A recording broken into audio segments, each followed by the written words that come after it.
Conversaciones filosóficas por WIS Estéreo. Un encuentro y un diálogo con las filósofas, los filósofos, el análisis, la reflexión y la crítica. Bienvenidos.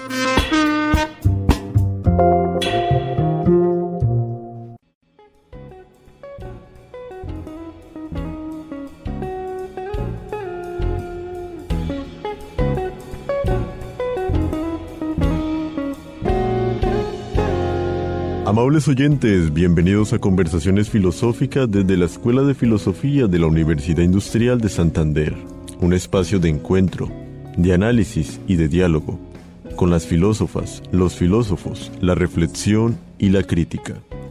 Les habla Hernando Arias Niño, estudiante de Filosofía UIS, quien les acompañará en este espacio institucional de la Escuela de Filosofía, en el cual abordaremos problemas, autoras y autores de la filosofía. Sean ustedes bienvenidos a nuestro espacio.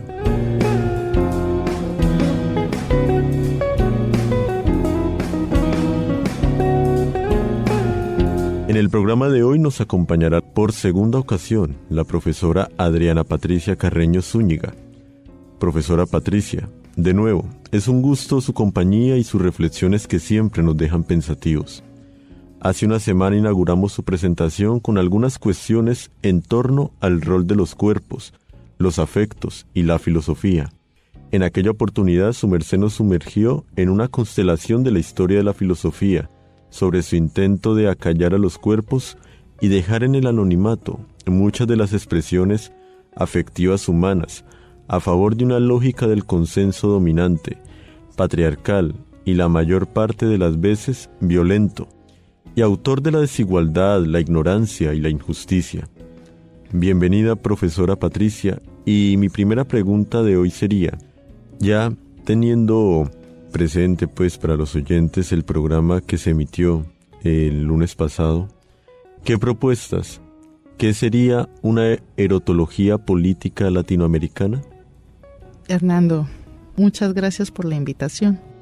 Con todo gusto, para hablar de cuerpos, afectos y filosofía. Sí, hace una semana planteaba el tema de la geofilosofía que abordaba el siglo pasado de Deleuze y Guattari y que se retoma desde múltiples perspectivas en lo que va en este siglo, ¿no? Como decíamos, así el siglo del llamado giro corporal. Aquí entra la última parte de mi conversación, a saber, la exploración por propuestas de una erótica latinoamericana, o como me gusta llamarlo al hilo de todo lo previamente expuesto, una erotología política latinoamericana. La propuesta de una metafísica erótica, es decir, de la erótica simbólica, no solo nos ayudaría a reconocer los discursos falsificados y esa carga hegemónica de las narrativas. Esto es que nos ayuda a reconocer el velo de esa economía erótica que desde los griegos, como lo veíamos, como un cuerpo sexuado, como ese otro cuerpo sexuado de la fisis, como la oikía, ¿no?, el hogar, sino que además nos permite crear nuevos proyectos éticos erotológicos. Entonces, lo que planteaba la semana pasada y vuelvo a traer a colación es que no podemos quedarnos únicamente en el estadio de la denuncia, de solo revivir los episodios de una moralidad de la praxis sexuada y de, naturalmente, los múltiples estragos que esta ha ocasionado. Pienso que con las autoras que también traje a colación, como Marina Garcés, como Laura Quintana, como Luciana Cadalla, como la misma Chantal Mouffe, estas autoras desde la filosofía nos permite atrevernos a pensar en un proyecto común. Implica, cómo no, pues nuevos mapas, nuevas cartografías, nuevas exploraciones, nuevas lógicas de encuentros, nuevos pensamientos exploradores, ¿no? Esto tiene que ver con todo lo que denominaba Dussel como simbólica erótica, ¿no? O sea, es decir, tiene que ver con la realidad de la cotidianidad de la dominación oculta.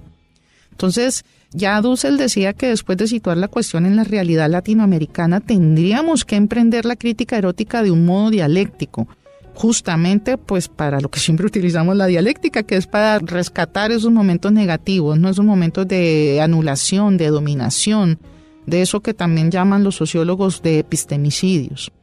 Entonces, digamos que esto no es una propuesta ni mucho menos propia. Esto es una propuesta, como decía en el programa anterior y en este, producto de mis lecturas y de mi formación, de los caminos y de las derivas que he tomado.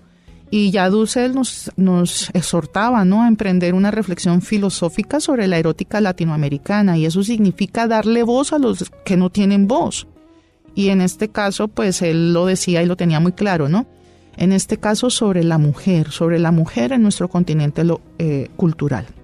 Entonces, lo que yo propongo es una línea alternativa de pensamiento, que es una línea que muchos autores han ensayado. Yo de pronto mencioné algunas de las herencias del siglo XX, pero que trascendieron también a este siglo en Latinoamérica, desde el pensamiento de la ética de la liberación o el pensamiento latinoamericano. Y esta alternativa tiene que ver con situarse, con localizarse en entramados de relaciones humanas y no humanas, eso que llama también Haraway interespecies, ¿no?, temporales, espaciales, afectivas, discursivas, que concierne y que nos concierne además como habitantes de todos los lugares. Entonces, pensar situadamente es pensar desde el cuerpo. Y la propuesta de una erótica política latinoamericana es que pensemos los cuerpos de las mujeres, que les demos voz a los cuerpos de las mujeres que todavía no tienen voces. Los cuerpos, como han insistido los movimientos de mujeres campesinas y de feminismo latinoamericano, siempre están en medio de sus territorios, de sus especies, de sus montañas, de los vínculos que establecen con la tierra, con el suelo, con los ríos, con los animales, con todos esos productos de las experiencias y de sus afectos, de esas memorias que están hincadas en relatos sobre su trabajo en la tierra, sobre su paisaje, sobre su ecosistema, sobre las tecnologías que usan y las que también los dañan, sobre esas infraestructuras que devastan ese suelo que habitan, y sobre, naturalmente, digámoslo, en nuestra tierra colombiana, ¿no?, sobre el peso del conflicto armado y esa representación que tiene como botín de cuerpo los cuerpos de las mujeres. Entonces, esto es una forma de filosofía que se está ensayando mucho, y pues menos mal que este programa está también para darle más eco y decir, hay que situarnos en relaciones espaciales y temporales que no sean nada transparente ni plenamente abarcables, o sea, fuera de esencialismos y determinismos. Por eso hay que forjar un pensamiento alternativo, y ese pensamiento alternativo siempre tiene que ser cuestionador de las fronteras establecidas, de ese centro, de esa periferia, y siempre hay que dejarse interpelar por conocimientos subyugados y por las visiones lógicas que han sido marginalizadas y subalternizadas por otras formas de producción hegemónica. Antes de entrar en materia con la cartografía afectiva, vamos a hacer una pausa, estimada profesora Patricia, sobre todo para ustedes oyentes. Ya regresamos.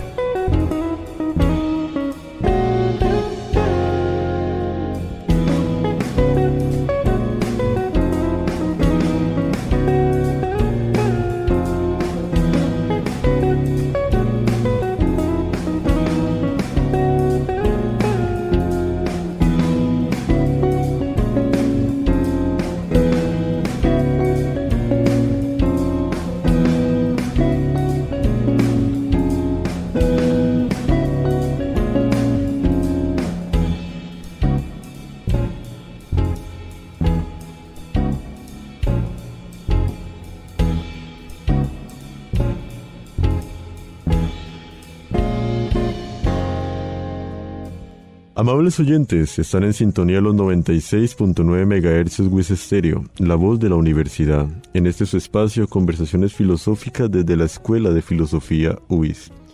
En el programa de hoy, propuestas para una erotología política latinoamericana. Estimada profesora Patricia, ya siguiendo el hilo de las ideas anteriormente expuestas, no se trata de la hermenéutica de la sospecha, como la que despliega el crítico de la ideología y una comprensión poco conflictiva del campo social, como la que asume el académico racionalista. En este sentido, ¿para qué una cartografía afectiva? Bueno, tengo que recurrir naturalmente a Laura Quintana, que me da muchas luces, y Laura dice lo siguiente, dice, mira, se trata de ver qué sujetos aparecen allí donde quieras, ¿no?, hacer esa esa suerte de ejercicio de experiencia etnográfica. ¿Qué figuras se trazan? ¿Qué afectividades se movilizan? ¿Qué sedimentos se reiteran? ¿Qué relaciones se reproducen? Entonces ya he mencionado aquel problema de los esencialismos en la filosofía tradicional y los estragos, ¿no?, que causa todos sus resultados, ¿no?, la colonialidad, el epistemicidio y toda esa impronta de modernidad, violencia y despojo que trae consigo este proyecto ilustrado, ¿no?, eurocentrista. Pero ya ahondando en lo que tú me estás preguntando, Hernando, sobre la relación, sobre la cartografía como una erotología política latinoamericana, una vez reconociendo este espacio del pensamiento dicotómico de ese adentro, de ese afuera que nos ciega, hay que empezar a rescatar los ensamblajes, las hendiduras, las fracturas. Y quizá allí, quizá no, esto es una propuesta que deberíamos, o que podríamos ensayar, ¿no? Poner a ensayar, porque ese es el punto, ¿no? Parece que estamos todavía muy casados con estas estructuras que nos impide pensar de otra forma. Entonces, esos ensamblajes nos permite pensar la relacionalidad, ¿sí?, la que mantenemos o sostenemos con la naturaleza, con la cultura, con el cuerpo social, con lo animal y lo humano, con lo material y lo virtual. Entonces, de nada servirían los grandes principios morales y las utopías externas en una cartografía afectiva, por ejemplo. Porque la cartografía afectiva implica dos momentos, ¿sí? El del reconocimiento de esa metafísica erótica dañina, pero también el de la propuesta en ese ejercicio de construcción de una metafísica erótica alternativa para salir justamente de las fauces y del estrechamiento de esa ambivalencia del lenguaje propio de la ontología occidental.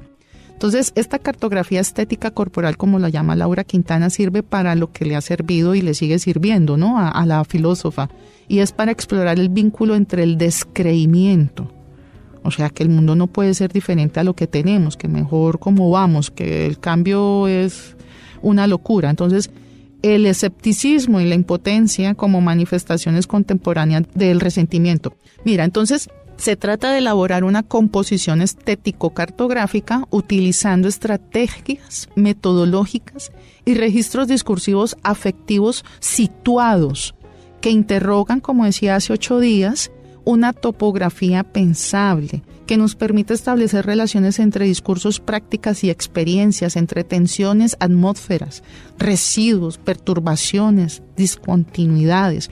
Por eso es que Quintana habla de un ensamblar y desensamblar las lógicas, como de retorcer o torcer las coordenadas de sentido que marcan esas comprensiones habituales de lo real. Es un desarraigar lo que se nos ha impuesto como presente. Y mira que a Laura Quintana le ha interesado en demasía el afecto de la rabia. Y yo siempre he pensado también en otra manifestación de esas afecciones tristes, como diría Spinoza, que es el de la melancolía. Parece todavía mucho más compleja, no porque la rabia no lo sea, o sea, son concomitantes. Y sostengo la tesis de que los colombianos y las colombianas somos melancólicos políticos. Y esta es la razón por la cual seguimos alimentando nuestros vicios patriarcales. La melancolía es inútil porque significa la tristeza en su máxima expresión, ese descreimiento del que hablaba anteriormente, ese sentimiento supersticioso que conduce al miedo, al rencor, a la envidia por la realización de los otros. Otra vez, el resentimiento, que por un lado nos paraliza para el juicio, para la racionalidad, y por otro lado nos permite o nos impide más bien seguir soñando que las cosas pueden mejorar, ¿sí? O sea, es decir, se clausuran las utopías. Entonces, esto es producto, todo este descreimiento, todo este resentimiento, toda esta forma de la melancolía es producto de las prácticas, de los discursos, de las lógicas sociales del mundo que habitamos y que forman parte de un régimen afectivo, como también llaman estos señores de la biopolítica, inmunitario. Entonces, la depresión, por ejemplo, las enfermedades mentales, las psicopatías, las que son psicopolíticas, la tristeza, la rabia, todas se unen y fluctúan en las aguas pletóricas de la melancolía. Entonces, digámoslo así, para redondear, Laura Quintana me dio la idea desde la rabia para pensar un concepto que ya desde la filosofía del 17, que es de la melancolía, se presenta como conflictiva. Entonces, La melancolía no es un sentimiento individualizado, digámoslo así. No corresponde a una psicología individual o del individuo, sino que la melancolía funge como un dispositivo político, se hace comunal, se socializa. Y es ahí en donde tenemos que fijarnos y es ahí donde tenemos que empezar a explorar pues alternativas, justamente pensamientos otros distintos que logren pues que la brecha de la discriminación, la brecha de la exclusión cada vez sea mínima y por qué no se borre, si no por completo, pues bastante, ¿no? Hay una cuestión y es que claro, es un caminar, estimada profesora Patricia, donde al menos se puede comenzar, como bien mencionabas, que tuviese más eco estas propuestas y que inclusive estos espacios puedan tener ese objetivo, de cierta manera dejar de invisibilizar, sino reconocer principalmente. Ahora bien, estimada profesora Patricia, hace una semana su merced compartía con nosotros una pieza desconocida para la mayoría de nosotros, en un esfuerzo por construir memoria histórica y memoria de los cuerpos femeninos en el marco de una propuesta erotológica y política para Latinoamérica. Ahora, y en esta ocasión en la conversación de hoy, la profesora Patricia Carreño nos exhorta a escuchar a una compositora del siglo XIX. Estamos hablando de una profesora de la Academia Nacional de Música y quien compusiera música para voz y música para piano, entre las cuales destaca la polca para piano Las 3 de la mañana o La Umbe. ¿De quién se trata, profesora Patricia? Y de nuevo, muchas gracias por su participación en nuestro programa. Gracias, Hernando. Y así es, se trata de la compositora Teresa Tanco Cordobés, quien realizó la primera transcripción de la obra La Primavera, ese valse a grande orquesta, ¿no?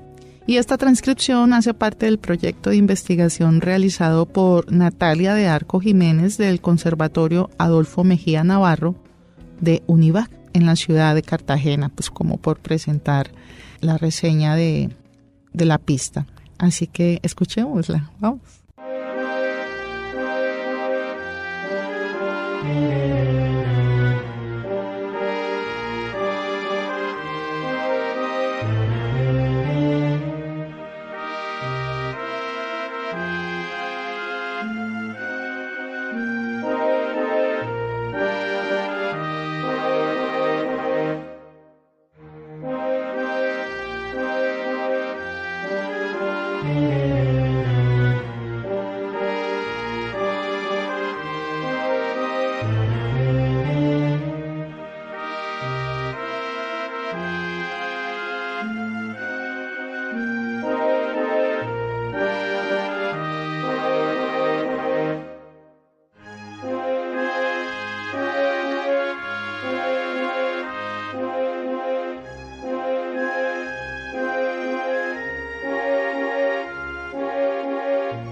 Ahora bien, estimada profesora Patricia, hace una semana, para dejarnos una cuestión para el pensamiento, nos hacías como un ejercicio similar.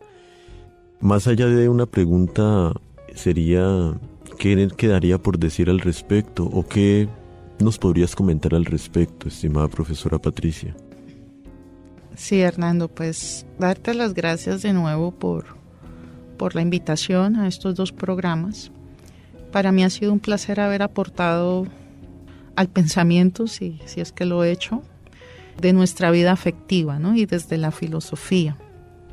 Digamos que la propuesta inserta en mis palabras anteriores, la de este programa y la de la semana pasada, tienen que ver con la necesidad de una apuesta pedagógica en donde construyamos y reconozcamos subjetividades.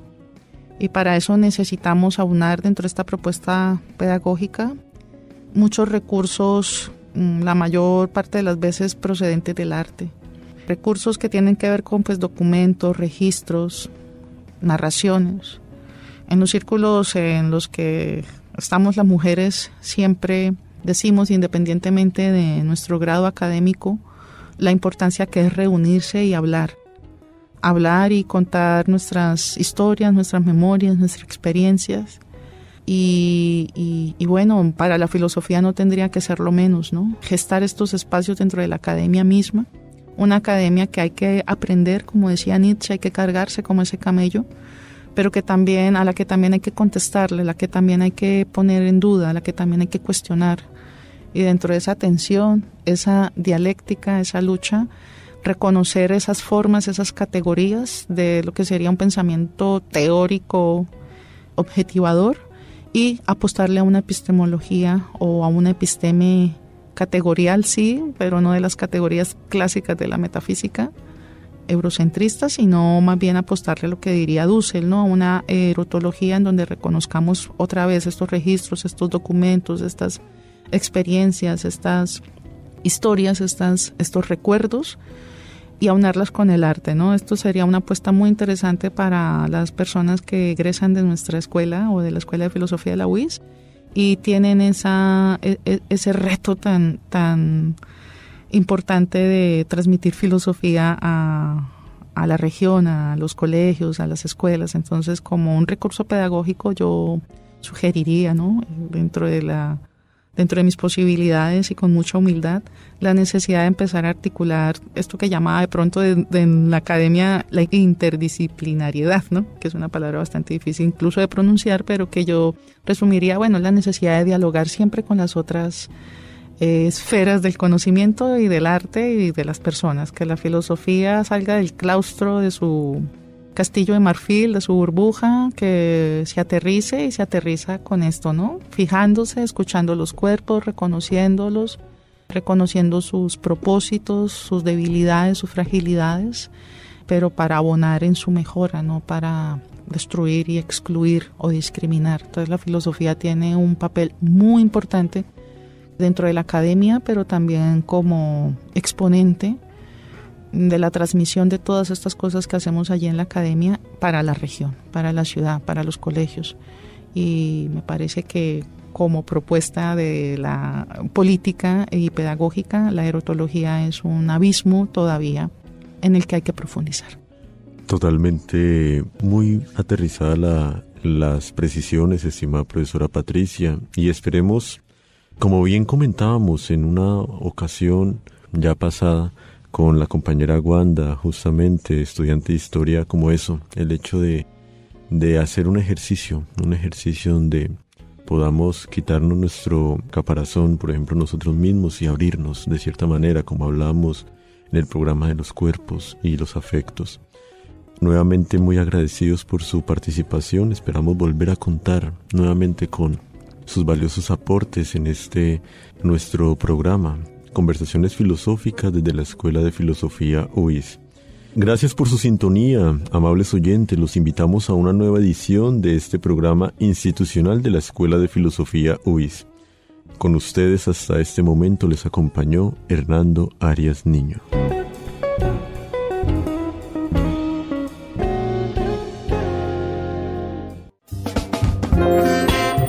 Emisora UIS presentó Conversaciones Filosóficas, espacio radial institucional de la Escuela de Filosofía UIS. Sintonícenos todos los lunes a las 11:30 am en los 96.9 MHz, UIS Estéreo, la voz de la universidad.